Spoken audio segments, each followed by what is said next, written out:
Olá, seja muito bem-vindo, seja muito bem-vinda. Começa agora mais um Alesp em Pauta. No programa de hoje nós vamos falar sobre adoção, todos os processos de uma adoção e também a adaptação das famílias, dentro desses processos de adoção. Para falar sobre esse assunto, eu recebo aqui via Zoom o Leonardo Marcondes Madureira, que é advogado, e o Eduardo Pires, que é coordenador do Grupo de Apoio à Adoção Boas Novas. Sejam muito bem-vindos, muito obrigado por ter aceito o convite da Rede Alesp. Eu vou pegar uma saudação de cada um, mas começando com o Leonardo, falando um pouquinho do processo de adoção, as dificuldades e os desafios que nós enfrentamos aqui dentro dessa questão. Seja muito bem-vindo, muito obrigado pela participação, Leonardo.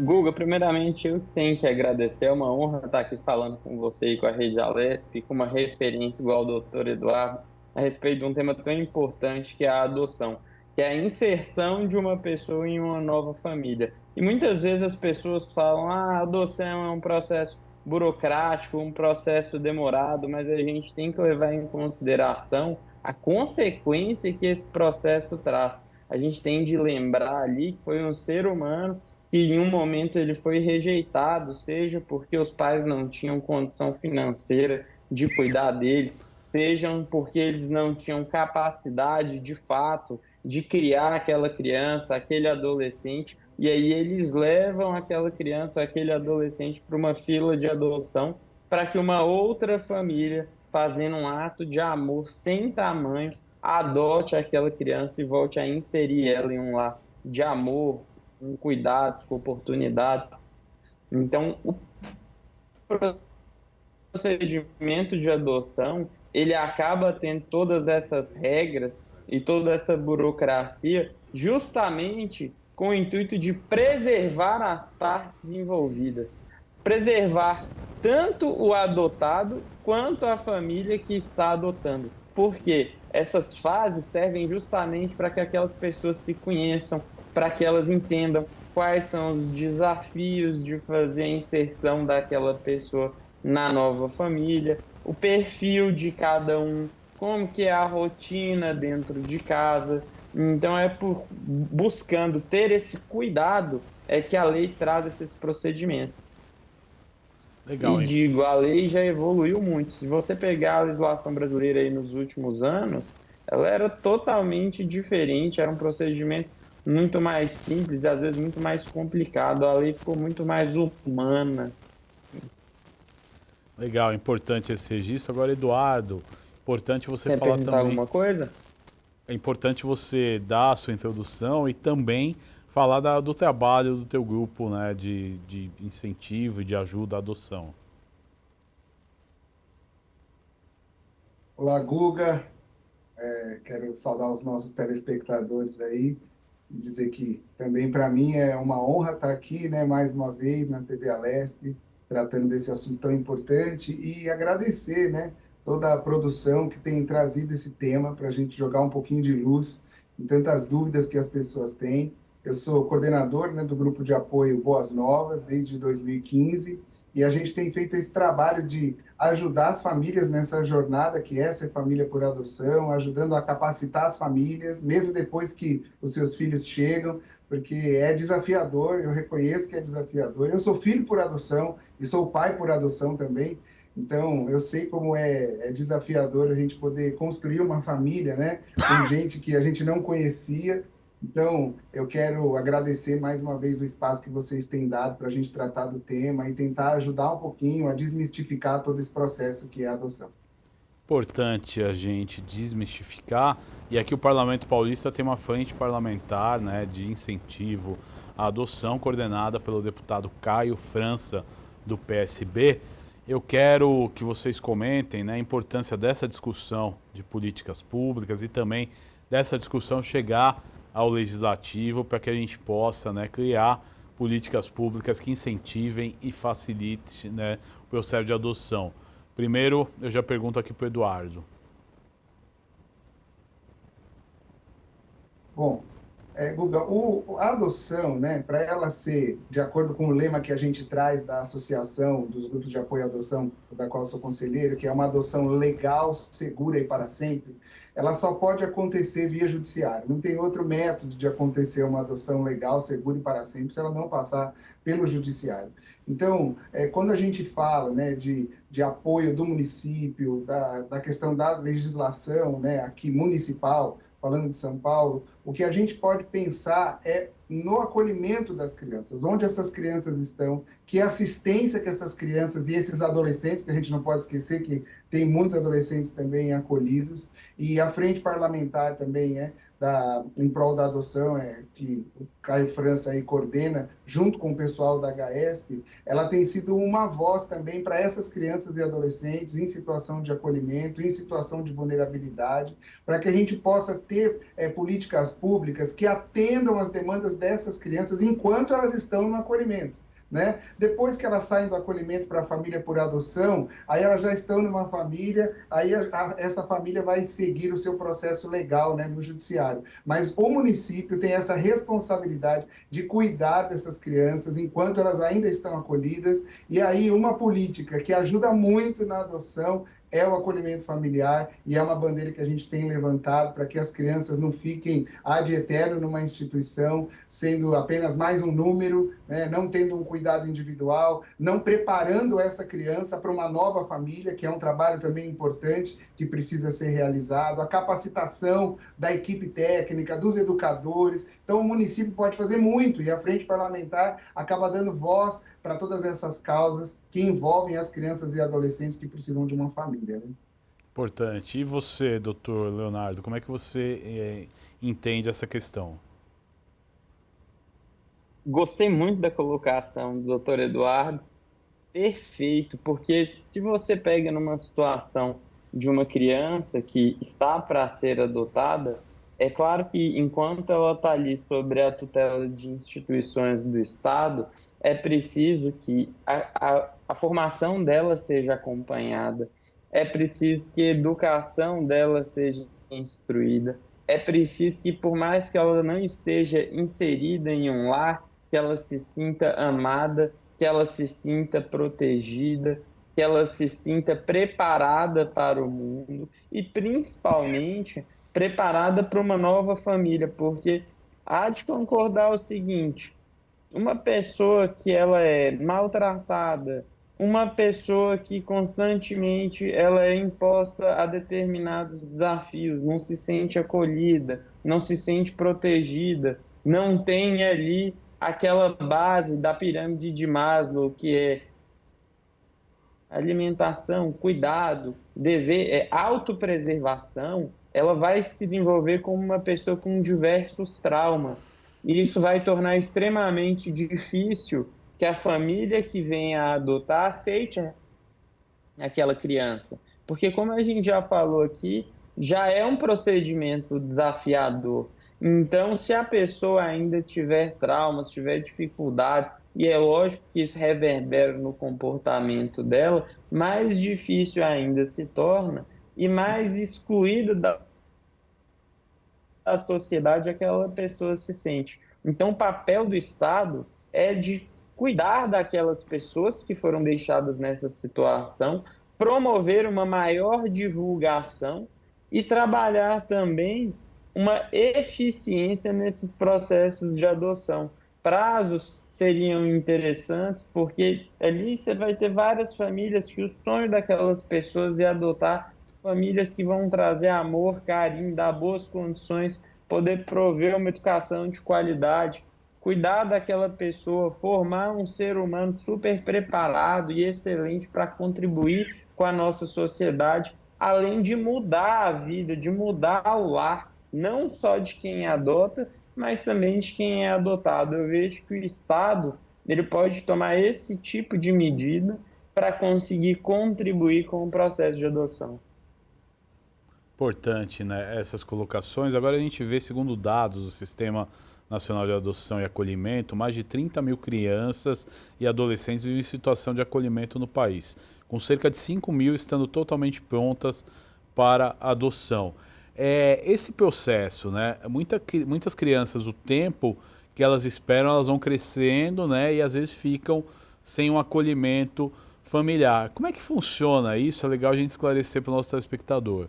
Eu vou perguntar primeiro para o Eduardo.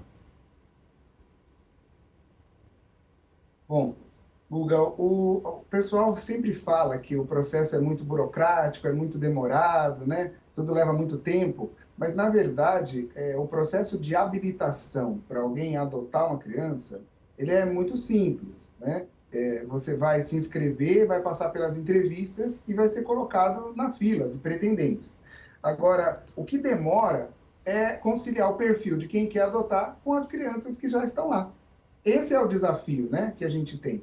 Porque a criança, quando ela é acolhida, ela vai passar por um processo de avaliação se aquela família tem condições de receber aquela criança ou aquele adolescente de volta para o seu convívio familiar, né? E não tendo, vai se instaurar um processo de destituição do poder familiar, e esse processo é moroso, ele demora. E ele não tem que ser rápido mesmo, né? Porque como é que você vai decidir se aquela criança pode permanecer na sua família de origem ou não? Precisa ter estudo, precisa ser avaliado. Eu acho que ele precisa mesmo ter um certo cuidado. Agora, não pode ficar de eterno numa instituição. A criança não pode entrar lá com 2 anos e só está disponível para adoção com 16, com 15, né? Com 10, são 8 anos.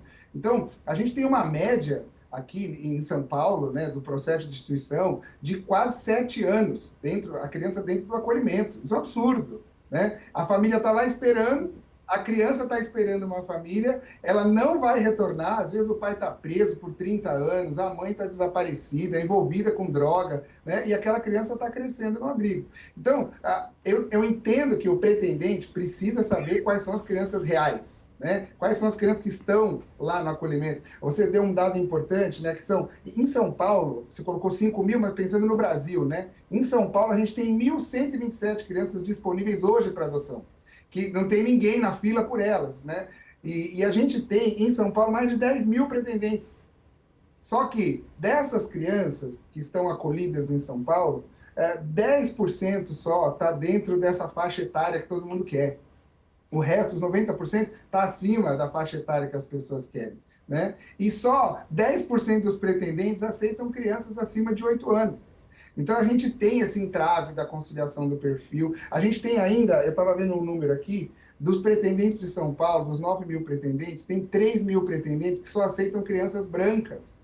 E a massa das crianças que estão no acolhimento são negras e pardas, né? Então, a gente tem essa questão do perfil que precisa ser trabalhado, mas também tem essa questão da demora do processo de destituição do poder familiar. O processo de adoção, ele não é demorado. A destituição do poder familiar para que aquela criança esteja disponível para ser adotada é que é um dos grandes entraves que a gente tem. Aí entrando na área jurídica, Leonardo, como é que a gente pode melhorar a situação? Perfeita colocação. O que acontece? O grande entrave é justamente as imposições que as famílias que querem adotar, e lembrando, gente, a adoção ela não precisa acontecer apenas por um casal e nem precisa que o casal seja heteronormativo, tá? Casais homossexuais podem adotar e, além disso, pessoas solteiras podem adotar. Quando se trata de um casal, existem requisitos da necessidade de comprovação de união estável ou de casamento para que a adoção aconteça. E a diferença de idade entre o adotado e o casal adotante tem que ser de pelo menos 16 anos. Ponto excelente que foi trago aí pelo colega. O que acontece? Se colocam muitas regras para poder escolher o perfil da criança a ser adotado. Isso dificulta muito, porque existe lá uma quantidade enorme de pessoas para serem adotadas, mas com aquelas características que são, entre aspas, as mais requeridas pelos casais que adotam, elas são mínimas, são insuficientes. Por isso que acaba que a gente tem uma fila longa de pessoas querendo adotar, uma fila longa de crianças e adolescentes aguardando pela adoção e uma mora nesses procedimentos. Importantíssimo. Igual o doutor falou muito bem, existem as situações do abandono, mas também tem a situação da destituição do poder familiar. E é uma medida extremamente severa, uma medida excepcionalíssima, que demanda estudo psicossocial, que demanda um acompanhamento longo, até mesmo para verificar se aquela incapacidade para cuidar do filho é provisória ou permanente, verificado que permanente, verificado que se a manutenção do poder familiar com aquela criança vai prejudicar o desenvolvimento dela, aí se dá a destituição do poder familiar. A habilitação, de fato, é rápida. Mas vocês não concordam que para que a criança seja introduzida e se aproxime daquela família, não pode ser tão rápido? Porque já foi uma experiência traumatizante para a criança ou para o adolescente, seja ter de ser afastado dos pais ou mesmo abandonado. Então, para que isso não aconteça e que a criança ou o adolescente ainda não fique mais traumatizado com aquela situação, existe todo um passo a passo, uma introdução, uma aproximação da família adotante em relação ao adotado, para que depois que aquela pessoa seja inserida naquela família, aí eles permaneçam juntos, tenham um lar de amor e tenham, de fato, uma ligação de mãe e filho, pai e filho. É legal essa explanação. E apenas 1% dos pais, né, dos candidatos à adoção, aceitam crianças acima dos 10 anos. Eduardo, por que essa barreira e como é que, na tua visão, a gente pode vencer essa barreira?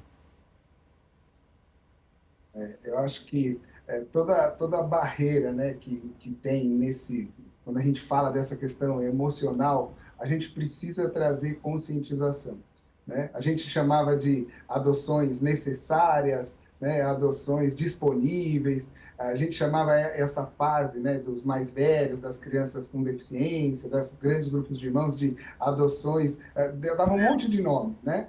Mas toda adoção é necessária e toda adoção precisa de consciência. O pretendente precisa entender por que ele está entrando nesse mundo. E aí, quando você trabalha com o sonho das pessoas, né? Todo mundo que quer ser pai, quer ser mãe, idealiza esse bebê, essa criancinha pequena, porque é mais próximo da maternidade, da paternidade, da filiação, é biológica, né? Então a gente sempre inicia com esse sonho, né? Eu quero ter um bebê, quero ser pai, ou a via natural vai me dar um bebê. Mas quando a gente vai conhecendo quais são as possibilidades, quando a gente vai conhecendo do que a gente é capaz, como a gente é capaz de amar e ser amado, quando a gente vai tendo essa consciência, e os grupos de apoio à adoção trabalham muito com isso, né? Com essa consciência de quais são as crianças possíveis, as crianças reais que estão no acolhimento. Se hoje você coloca lá a maioria das pessoas inicia com esse perfil, né? Uma menina branca de até 3 anos de idade, agora até 5 anos, né? Então, você vai iniciar com esse perfil, vai ficar muito tempo na fila. Quando você fala que um processo de destituição demora 4, 5 anos, essa criança que você vai adotar ainda nem nasceu, possivelmente, se você quer esse perfil. Ela vai ter que nascer ainda, ela vai ter que ser negligenciada para depois chegar na sua família. Então, a gente precisa trabalhar com conscientização. A gente precisa mostrar para as pessoas quais são as crianças reais e que é possível você amar qualquer pessoa que você se dispõe a amar, né? Eu costumo dizer isso nas minhas palestras do grupo de apoio, que eu não conhecia a minha esposa quando ela era bebê, eu só não passei a amá-la quando ela era bebê. Eu conheci ela já adulta e passei a amá-la adulta, e ela também passou a me amar adulta. Então, é possível a gente amar, é possível, só que isso precisa... e aí é uma das falhas que eu acho que a gente tem dentro do nosso sistema, na questão da adoção, precisa dar um pouco mais de visibilidade, com segurança, né? Guardada a privacidade das crianças, dos adolescentes, mas a gente precisa dar um pouco mais de visibilidade. Eu sou pai de 6 filhos, um biológico, 5 por adoção. E eu só despertei para esse grupo de irmãos, de 5 irmãos, porque eu vi uma foto. Eu estava com o meu coração disponível? Estava, mas foi quando eu vi uma foto de 5 crianças que eu falei assim, eles podem ser meus filhos. Então, às vezes, a gente quer proteger tanto as crianças que a gente acaba escondendo as crianças e tira deles a oportunidade de alguém vendo, de alguém enxergando que eles existem, adotar essas crianças, sejam elas crianças maiores, grupo de irmãos e qualquer criança que está no acolhimento.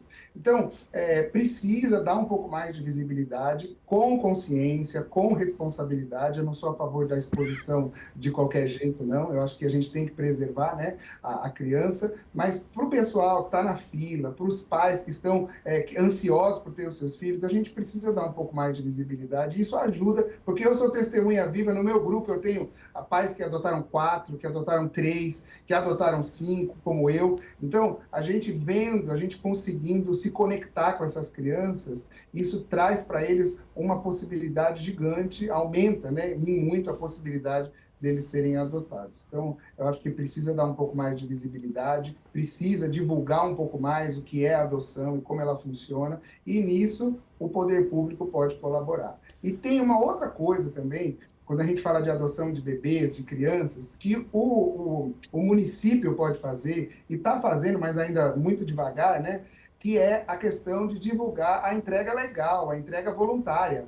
Você ter um bebê e entregá-lo para adoção não é crime, e isso precisa ser divulgado, isso precisa ser divulgado nas maternidades, nos hospitais públicos, onde for, nas escolas, né, no CREAS, no CRAS, precisa capacitar as equipes, porque muitas vezes essa mãe que está gestando essa criança, que não quer, vai cometer um crime, vai abandonar essa criança em locais que não são adequados, e ela podia entregar o seu filho com segurança para que ele pudesse ter uma família, e essa parte cabe ao município trabalhar essa conscientização, essa divulgação também do projeto de entrega legal, da entrega voluntária.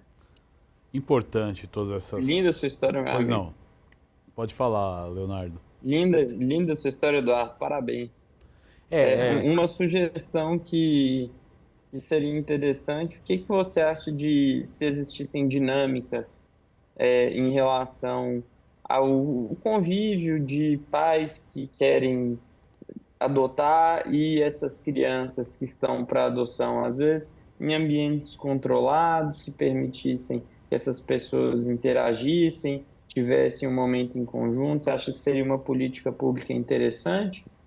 Então, eu já participei de alguns eventos em que a gente tinha crianças e adolescentes disponíveis para adoção e pretendentes participando desse evento, com atividades com orientação da equipe técnica, do pessoal psicólogo, assistente social, do pessoal do grupo de apoio, e isso tem dado muito sucesso. Participei em Curitiba, já tive um evento desse aqui em São Paulo, a gente teve caso de adoção de adolescente de 14 anos, de 13 anos. Então, quando a gente dá visibilidade a essas crianças, quando a gente promove esse tipo de contato, a gente aumenta e muito a possibilidade dessa criança ou adolescente que não teria possibilidade de adoção passar a ter uma família. Eu sou super a favor, eu promovo isso aqui em São Paulo, né? Tenho feito parceria com algumas varas, mas inspirado num trabalho que já acontece em Curitiba, que é o encontro, e que coloca em contato, né? Eu preciso... Gente, a gente está falando de relação humana, né? Não estamos falando de ligação, nós estamos falando de relação humana. A gente precisa se ver, a gente precisa se tocar, precisa se encontrar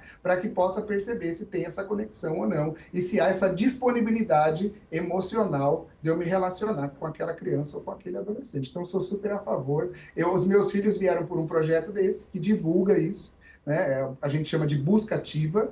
Hoje, dentro do próprio Sistema Nacional de Adoção e Acolhimento, existe a busca ativa. Depois que você está habilitado, você pode entrar lá no campo de busca ativa e ver todas as crianças e adolescentes que estão disponíveis. Isso foi uma luta muito grande que a gente também tinha para que o pretendente já habilitado, que já foi avaliado, que ele pudesse ter acesso a esse tipo de informação. Isso já tem acontecido no Sistema Nacional, mas ainda precisa ganhar mais amplitude, mais visibilidade.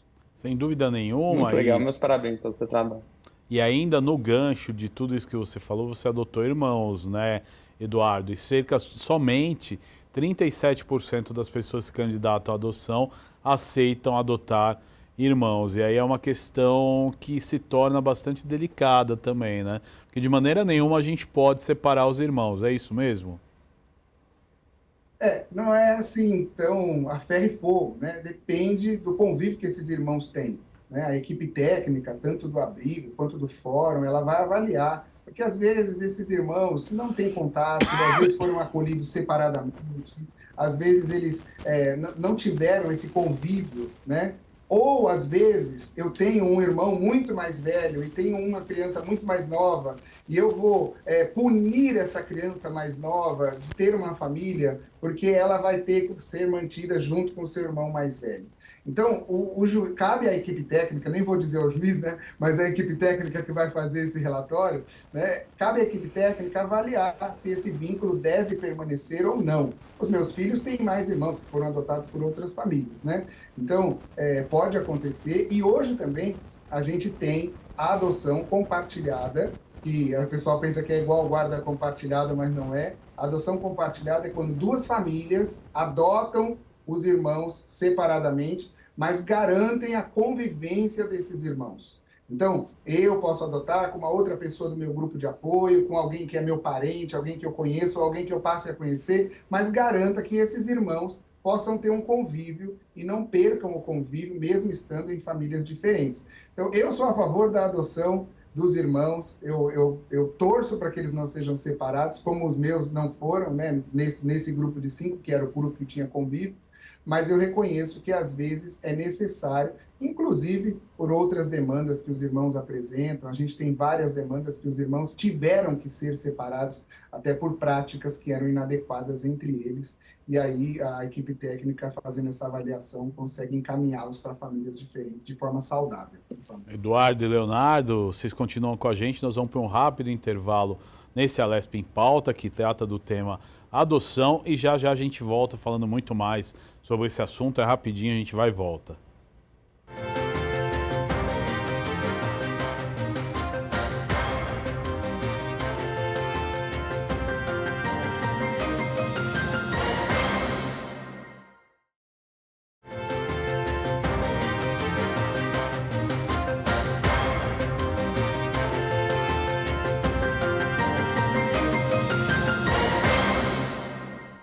Estamos de volta e esse é o Alesp em Pauta, hoje tratando do tema adoção e como as famílias recebem e trabalham a adoção, como é feito todo o processo. A gente conversa aqui com o advogado Leonardo Marcondes Madureira e com o Eduardo Pires, que é coordenador do Grupo de Apoio e Adoção Boas Novas. Os nossos convidados hoje estão conosco via Zoom e a gente vai abordar esse segundo bloco aí com várias nuances desse processo.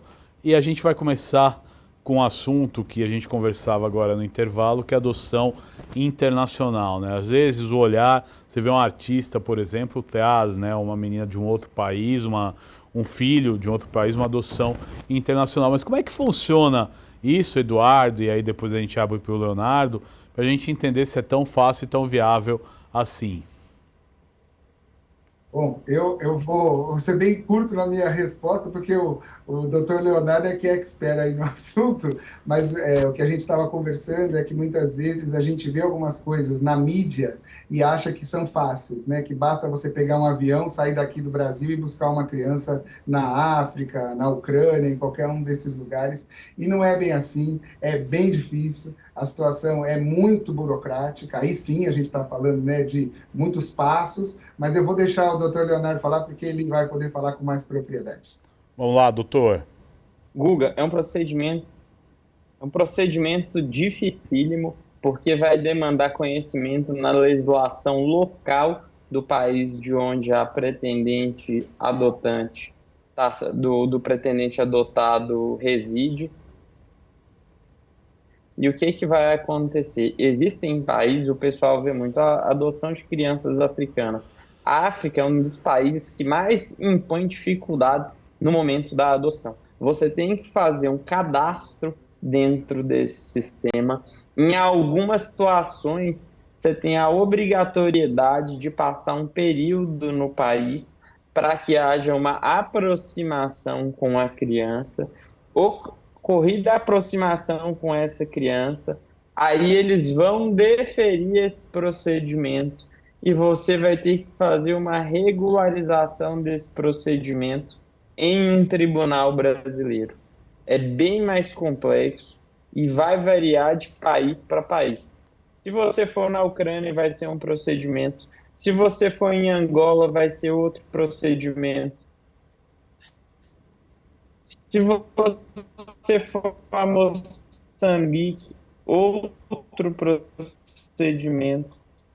Então, tudo vai depender ali, colocar, por exemplo, as características, como a gente faz aqui no Brasil, que você tem de obedecer uma lista de adoção, e você pode colocar ali no máximo a idade da criança que você quer, mas não consegue colocar outras características físicas, como é possível aqui no Brasil. E é feita uma investigação completa da sua pessoa, da sua família e também do ambiente onde essa criança vai ser inserida. Mas é um procedimento tão diverso que é necessário que você tenha um conhecimento específico. Quando a gente faz esses trabalhos, a gente sempre faz com o advogado parceiro no país, porque não dá para fazer tudo 100% aqui. A gente consegue trabalhar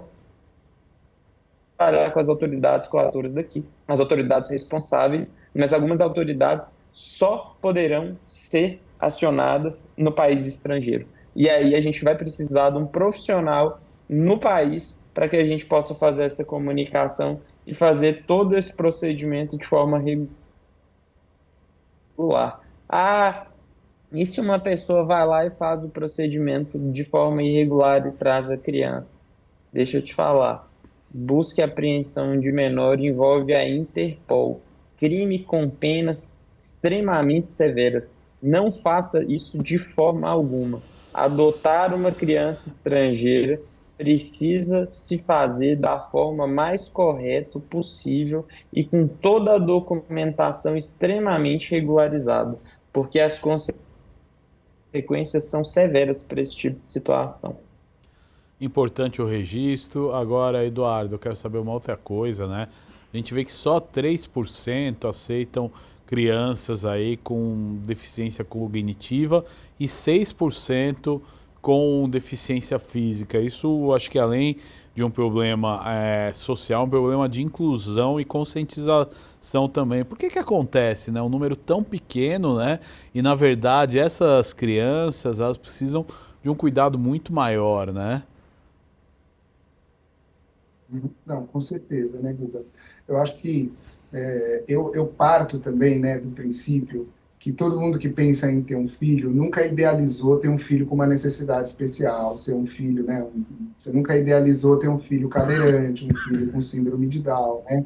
A gente não pensa assim, a gente não planeja isso, mas a vida faz isso com a gente, a revelia da nossa vontade e dos nossos sonhos, né? E essas crianças, elas são, acho que talvez o maior desafio, mais até do que o grupo de irmãos e mais até do que os adolescentes, né, que estão no acolhimento, elas são o maior desafio que a gente tem. Por quê? Porque a família que decide adotar uma criança portadora de necessidades especiais, ela precisa ter a consciência de que aquela criança vai depender dela para sempre. Ela vai precisar de recurso, ela vai precisar não só de amor, porque quando a gente fala de adoção, já o amor é importante, né? Mas a gente precisa mais do que o sentimento, né? A gente precisa de decisão diária, de você amar, ensinar, relevar, né? Trazer essa criança para esse outro momento de vida, outro estágio de vida. E quando você fala de uma criança com necessidades especiais, você está falando de um desafio maior ainda. Então, eu acho que a gente tem necessidades e necessidades, né? A gente, quando coloca lá, como o doutor colocou, o nosso formulário para você colocar o seu perfil, ele é bem grande, bem amplo, então você consegue filtrar muito no seu perfil, mas a gente tem tido famílias hoje já, especialmente aqui em São Paulo, que têm repensado essa questão do que é uma necessidade especial, do que está disposto a lidar, a questão da síndrome de Down. A gente tem crianças que são fruto da chikungunya, da zika, que nasceram com microcefalia, né? Mas a gente tem crianças que, mesmo com necessidades especiais, têm certa autonomia, e aí essas crianças acabam tendo, quando tem uma visibilidade, vendo que essa criança ela é capaz de fazer, as famílias acabam se abrindo um pouco mais. Mas eu reconheço que é um grande desafio, não só de conscientização, e aí eu acho que passa pela questão do sonho, da desconstrução, né, daquele filho ideal que a gente tem na cabeça da gente, que ele não existe, nem ele sendo biológico, ele não é o ideal que a gente colocou na nossa cabeça. E esse é um dos trabalhos que o grupo de apoio também vem fazendo, do que é possível quais são as pessoas as quais nós somos capazes de amar, independente de quem elas são e das demandas que elas têm. Importante todas essas questões. Agora, outro fator, né, a gente viu um aumento em 2023 de 36% na entrega à vara da infância de bebês recém-nascidos. E aí eu quero saber a opinião dos dois. Por que isso aumentou? Quais os fatores que contribuíram para isso? Eu vou começar com o Dr. Leonardo primeiro. A entrega de crianças ou a habilitação de casais? Não, aumento da entrega de crianças recém-nascidas à vara da infância. Que é um aumento significativo, 36%, né? Guga, eu vejo que isso tem relação com dois pontos. Primeiro, hoje as pessoas elas têm uma tendência a ter menos filhos devido a questões econômicas. Aumento no custo de vida é uma decisão individual de cada um, mas eu vejo que isso tem um reflexo forte nesses acontecimentos. E, em segundo lugar, também, talvez seja a própria mentalidade das novas gerações, que também reflete não só na questão financeira, mas em assumir determinados tipos de responsabilidade, que a gente sabe muito bem que não é fácil criar um filho, e muitas vezes aquelas pessoas não estão preparadas. Pode ter uma correlação também com o aumento na taxa de natalidade de pessoas na adolescência ou ali com seus 20 ou menos de 20 anos, que ainda não estão preparadas para cuidar das crianças, querem se dedicar às vezes a um projeto profissional, um projeto educacional e acabam tomando essa decisão. Importante. E a sua opinião, Eduardo? Eu acho, como eu falei, né, a gente ainda vive numa sociedade onde as pessoas têm muito medo, né? E aí a pessoa ainda acredita que se ela entregar o filho dela, ela pode ser penalizada por isso. Então, quando a gente vai trazendo essa consciência também de que isso não é crime, que ao invés de você jogar na lata do lixo, ao invés de você cometer um aborto já em idade avançada da criança, né? Ao invés de você abandonar ele na rua, ou essa criança vira óbito, né, dentro de casa, com partos às vezes totalmente inadequados, em locais inadequados. Quando você vai trazendo essa conscientização de que você pode entregar essa criança, às vezes a criança é fruto de um abuso, às vezes a criança é fruto de um estupro, às vezes a criança tem todo um histórico por trás, porque essa mãe não vai querer o seu filho. Tem todo um histórico, e aí a gente não está aqui para julgar por que essa mãe não quer esse filho, né? Mas eu acho que quando você traz essa conscientização, e o governo, né, o poder público, inclusive disponibilizou uma cartilha de orientação de como isso deve acontecer, como deve ser o acolhimento dessa mãe, como essa mãe deve ser ouvida, né? Essa genitora tem que ser acolhida, tem que ser ouvida, tem que ser orientada, e ela pode, inclusive, já expressar esse desejo durante a gravidez, né? No pré-natal, quando ela faz o pré-natal, ela já pode expressar essa vontade. E aí eu acho que a gente trazendo essa conscientização, esse número tende a aumentar mesmo. Porque quando a gente vê, né, essas crianças que são encontradas na rua, recém-nascidas, em lugares absurdos, né, isso é só o que a gente encontrou. Mas tem mais uma infinidade que a gente não encontrou. Né, essas crianças que não foram achadas e que perderam a sua vida porque essa genitora, porque essa mulher não tinha essa consciência de que podia fazer uma entrega legal e voluntária sem ser punida. Inclusive, ela tem esse direito de entregar a criança e pedir que a família não seja acionada. Tá? Isso é direito dessa mulher que está gestando essa criança, ela tem o direito de entregar essa criança e falar, eu não quero que a minha família seja acionada, e esse direito é respeitado pela lei. Então, eu acho que essa consciência, né, crescendo no meio da sociedade, as equipes dos hospitais estando mais capacitadas, esse número tende a crescer mesmo, e isso é uma segurança para essas crianças. Legal, todas essas questões. E aí, uma coisa que é importante também, 258 bebês recém-nascidos foram para a vara da infância em 2022, já em 2023 foram 352 bebês. E o que eu quero entender? A entrega voluntária para a adoção, É um processo que é previsto por lei? Como é que funciona isso? Porque a partir do momento que você tem um filho, você tem uma obrigação não só da lei, mas também moral de gerir, né, e ser o responsável, né, por tudo dele, pela educação, pelo custeio, etc. A adoção voluntária, ela está dentro da lei ou a pessoa também sofre alguma punição? E aí eu pergunto primeiro para o Leonardo, aí o Eduardo complementa. Não, se a pessoa não tiver condições de cuidar, né, hoje a pessoa não é penalizada por colocar o filho à adoção. Agora, quanto ao adotante, ele não pode fazer a adoção sem que ele passe pelo processo, o devido processo legal que regulamenta a adoção. Aí sim podem haver consequências, apesar que depois de um tempo se consegue regularizar esse procedimento conforme for a situação, mas o correto é que sempre seja feito sobre o crivo da lei, sobre as regras de adoção. Agora, a família que não tem condição e coloca de uma forma.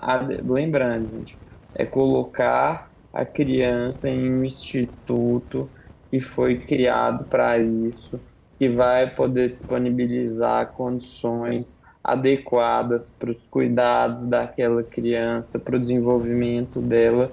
É diferente de abandono. Uma coisa é abandonar uma criança, outra coisa é colocar ela para adoção. Colocar para adoção não é crime, abandonar é crime. Quando a gente fala de deixar a criança, né, sem nenhum responsável, aí a gente fala do abandono do incapaz, né, e isso é crime e a pessoa vai ser penalizada por isso. Né? Agora, você entregar o seu filho, e aí a gente usa às vezes algumas expressões que confundem, né? Eu também, né? Às vezes a gente fica pensando qual a melhor forma de expressar para que as pessoas possam compreender. Ninguém entrega o seu filho para uma adoção para outra pessoa. Né? Você entrega o seu filho para o sistema, para que o sistema encontre uma família para essa criança. Isso não é crime. Você está gestando uma criança, você não quer aquela criança, não tem condições. Eu tenho casos no meu grupo, né? Teve até uma matéria esses dias aí que passou na televisão sobre essa entrega voluntária. Você pode expressar esse desejo de não ficar com seu filho, vai ser ouvida, vai ser orientada. Essa criança não vai passar um dia no abrigo sequer.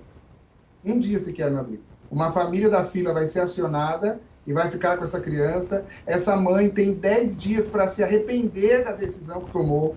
Ela vai ser ouvida pela equipe técnica. E nesses 10 dias, a família que vai adotar pode escolher se já quer receber a criança e aguardar o prazo dos 10 dias de arrependimento, ou essa criança vai para uma instituição de acolhimento, aí sim vai passar 10 dias lá no abrigo, até que passe o prazo de arrependimento dessa genitora, e aí ela decida definitivamente, e aí é irrevogável ela tomando essa decisão, mas ela não sofre nenhuma sanção, nenhuma penalidade, ela não sofre nenhum tipo de multa. Agora, se ela abandona essa criança na rua, se ela coloca essa criança aí ao léu, né, ela vai ser penalizada por abandono de incapaz. Então, existe a via correta de fazer isso. Qual é a via correta? Procure o CREAS, o CRAS, ou assistente social do hospital, ou do local onde você faz o pré-natal, e aí você expressa o seu desejo, ou se essa criança já nasceu, você procure assistente social do município, e aí você expressa o seu desejo, e tem um caminho legal para que isso possa acontecer, e essa criança seja protegida. E essa criança, que é a vulnerável da situação, ela possa ter o seu direito de convivência familiar e comunitária garantido, e ela possa ter a sua integridade preservada. Então, não é crime você entregar o seu filho ou sua filha para o sistema, para que ele possa ir para uma outra família, mas você não escolhe a família, não adianta falar, eu quero dar o meu filho para aquela família. Não, não escolhe. Você não pode decidir com quem o seu filho ou sua filha vai ficar. Importante todas essas colocações, e aí também eu faço uma pergunta para vocês, que com certeza o nosso telespectador deve estar curioso. Como é que eu faço para me cadastrar no processo de adoção? Quais são os documentos iniciais exigidos? Né? Existe um cadastro e como é que funciona essa fila? Então é legal vocês dois, com a experiência que vocês têm no assunto, fazer uma explicação assim bem detalhada para os nossos telespectadores. Eu acho que eu vou começar com o Eduardo, que já passou por esse processo antes, né, de ser experiente e ter uma associação em relação a isso, né? Legal. Boa, Guga, acho que vale a pena a gente esclarecer aqui qual que é esse caminho, né? Como é que ele começa. Então, se você pretende ser família por adoção, ter filhos por adoção, o primeiro passo que você tem que fazer é entrar no Sistema Nacional de Adoção e Acolhimento e fazer o seu pré-cadastro de pretendentes. Lá no Sistema Nacional de Adoção, você vai colocar todos os seus dados e o perfil prévio da criança ou do adolescente que você deseja adotar, ou das crianças ou dos adolescentes, né, que você deseja adotar. Com esse cadastro feito, no final, a última tela vai emitir uma lista de documentos que você precisa juntar esses documentos, atestado de saúde física, mental, comprovante de renda, de endereço, os documentos pessoais, né, os documentos que comprovem a relação que você tem com a pessoa com quem você convive. E com todos esses documentos, você vai até a vara da infância mais próxima da sua casa ou aciona ela eletronicamente, depende de vara para vara. Hoje, geralmente, a maioria recebe a documentação por e-mail, né? E aí existe a competência territorial. Quando a gente está falando da maioria das cidades, quase todas as cidades de São Paulo, exceto a capital, tem uma vara de infância. Então, só tem um local para você entrar em contato. Em São Paulo, a gente tem 11 varas de infância. Então, na cidade de São Paulo, você vai ter que descobrir qual que é a vara de infância que atende o seu bairro para que você possa seguir com o seu processo. Passado isso, você vai ser chamado para entrevista com a assistente social, com a psicóloga, o Ministério Público vai se manifestar e o juiz vai dar a sentença para que você possa entrar na fila. E aí sim, você passa a ser um pretendente habilitado na fila com possibilidade de ser chamado para uma criança. Mas é bom a gente lembrar também que a gente pensa que eu estou lá na fila e o pessoal do fórum está procurando um filho para mim. Eu estou lá na fila e eles estão lá. Deixa eu ver se tem um filho para o Eduardo. Deixa eu ver. Eu vou arrumar aqui um grupo de 4 irmãos para o doutor Léo adotar, que ele colocou lá que ele quer adotar 4. Eu vou arrumar um grupo de 4 irmãos para ele. Não. Né? O fórum ele busca famílias para as crianças que já estão lá. Então, tem uma criança lá, eles vão no banco de dados dos pretendentes e vai ver qual que é o próximo da fila que aceita aquele perfil, e aí aquela família vai ser acionada. Então, o sistema não procura filhos para os pretendentes. O sistema procura pais, família, para aquela criança ou aquele adolescente. Doutor Leonardo, o que o senhor tem a acrescentar sobre isso? Tem sim, perfeita explicação do doutor Eduardo. Eu só acrescentaria 2 pontos. Quem tem mais dificuldade de fazer esse procedimento pela internet, pelos sites, pode ir na vara da infância e da juventude. Hoje a gente atua no Brasil todo, então vão ter algumas comarcas que não vai ter vara da infância e da juventude, e aí o fórum local ele vai estabelecer qual vai ser o órgão competente para poder tomar conta daquele procedimento. Lá eles te ajudam a preencher todo o formulário, te explicam exatamente quais documentos você precisa e se você tiver condições, nesse caso, vai precisar de um advogado privado, tem um advogado do seu lado. Mesma coisa que um processo judicial. Existem milhões de processos judiciais aí no Brasil. Aí toda vez que você vai cobrar, eles falam de uma fila. Só que quando o advogado vai lá, direto, toda hora, fala, ó, meu processo, meu processo, meu processo, ele acaba furando essa fila, ele acaba recebendo uma certa notoriedade. Não estou falando que vai entrar na frente de uma outra família. O que eu estou dizendo é o seguinte: está pendente a análise do estudo do atendimento com psicólogo, do atendimento com assistente social. Você consegue acelerar para que isso aconteça o mais rápido possível. E assim, a fila ela começa a ser contada a partir do momento que você finalizou o passo a passo. Então, o auxílio do advogado vai fazer com que você termine o passo a passo mais rápido e já esteja disponível no cadastro como uma família ou uma pessoa que é um suposto adotante. Importante todas essas questões. E agora eu quero uma consideração final de cada um de vocês. Nós estamos chegando no momento final do nosso programa, mas eu quero um destaque de cada um de vocês, incentivando, né, as pessoas que estão nessa luta pela adoção e também, né, uma forma aí de conscientizar a população da importância de se candidatar para fazer uma adoção. Então, cada um aí tem 1 minuto e meio, mais ou menos, para fazer essa consideração. Eu começo com o Leonardo, já agradecendo a tua participação e a possibilidade de esclarecer o nosso telespectador. Eu que agradeço de estar aqui com duas presenças ilustres, podendo passar um pouco do meu conhecimento para a audiência da Alesp.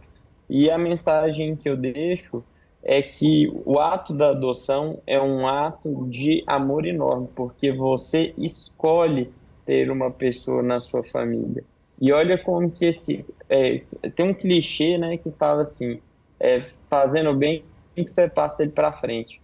O nosso amigo Eduardo aí é a prova viva disso, né? Ele foi adotado e hoje ele adotou os filhos dele, e isso cria uma corrente, um ciclo de amor que, sem dúvidas, fortalece a sociedade e traz pessoas preparadas para poder superar qualquer tipo de desafio, não só na esfera profissional, mas como também na esfera pessoal, de saber conviver com outras pessoas, saber respeitar as diferenças e saber ter empatia pelo outro. Eu quero parabenizar o Eduardo, agradecer pela oportunidade e deixar essa mensagem aí para os telespectadores da TV Alesp. Legal. E você, Eduardo? Bom, quero agradecer mais uma vez à TV Alesp, agradecer ao Guga, agradecer o pessoal da produção que tem dado bastante espaço para essa pauta que fala da adoção, porque falar da adoção é falar da criança, do adolescente, falar daquele que precisa de família, e eu sou militante disso, né? Tá aqui alguns, né? Todos não, mas alguns dos movimentos que eu faço parte, o grupo de apoio, o Mundo Sem Órfãos, a Associação Estadual dos Grupos de Apoio à Adoção, né? O Home, a gente tem trabalhado por essa conscientização de como é importante a gente dar vez e voz para essas crianças, né, que estão em situação de acolhimento.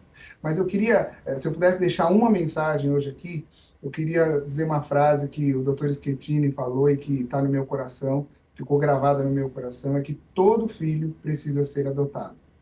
Todo filho, inclusive os biológicos. Os filhos que eu adotei são aqueles que não foram adotados por seus pais biológicos. Então, toda criança, todo adolescente, ele precisa ser adotado. Então, adote o seu filho, ame o seu filho, sua filha, cuide dele, né? Zele por ele, seja ele de que via for, seja biológico, seja por adoção. Vamos cuidar das nossas crianças, vamos amar as nossas crianças, vamos garantir a elas aquilo que a Constituição, o ECA, já garante, né, no papel, que é a convivência familiar e comunitária. Muito obrigado pela participação de vocês, e este foi mais um Alesp em Pauta, hoje tratando do tema adoção. A Alesp tem a Frente Parlamentar de Apoio à Adoção de Crianças, iniciativa do deputado Caio França, do PSB, e você sempre bem informado com as questões e os debates do Legislativo. Você pode ver e rever este e outros programas em nosso canal no YouTube. Até o próximo encontro, tchau!